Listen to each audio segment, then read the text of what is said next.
Hey, Topping Alliance Math Industry, and we are going to take a look at the area of a parallelogram. So recently, we have been talking a lot about squares, rectangles, and triangles, but this time, what we're going to do is the area of a parallelogram.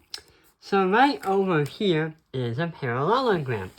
Notice how it's a different shape, where instead of a square or a rectangle, where it looks something like this, instead of having angles that look square, the parallelogram actually has angles that some are wider, like this one, and some are smaller, like this one. The really cool thing about a parallelogram is that there are two larger angles that measure the same length, and two smaller angles that also measure the same length. Let's think for a moment. We're going to say this is 120 degrees. That is the measurement of that angle. This is also 120 degrees. And since we know every 1, 2, 3, 4-sided shape is going to equal to 360, we know that this one and that one also have to be added too. Let's think. 120 and 120 is 240. 240, 360 minus 240 is 120. And since we have two of them, this is 60 and this is 60. So, easy mathematics. But here's the crazy part. Calculating the area of the parallelogram is actually a lot more easier than it was before. Because when it comes to a square or a rectangle, we said the A is going to equal the base, which is the bottom line, multiplied by the height, which is the top line.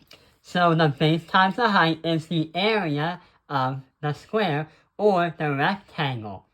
But here's the thing.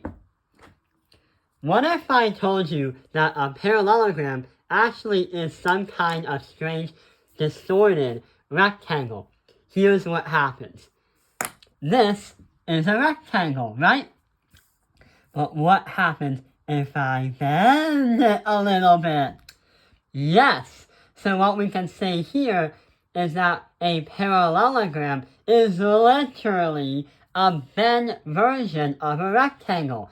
Therefore, its formula is going to be the area is also the base times the height, which I haven't given you any values.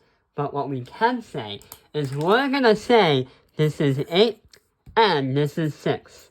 So, 8 multiplied by 6, what does that equal? Yeah, 8 times 6 is 48. Or, if you were to sing it to remember, you can say 6 times 8 is 48. You used to do those times tables when I was younger. You would sing it out loud. So yeah, that is the area of a parallelogram. The measurement will calculate inside how much it can hold and how much space it can invade. So yeah, thank you. I hope this video has helped you understand the area of a parallelogram. Thank you for watching Topping Airlines Math Industry.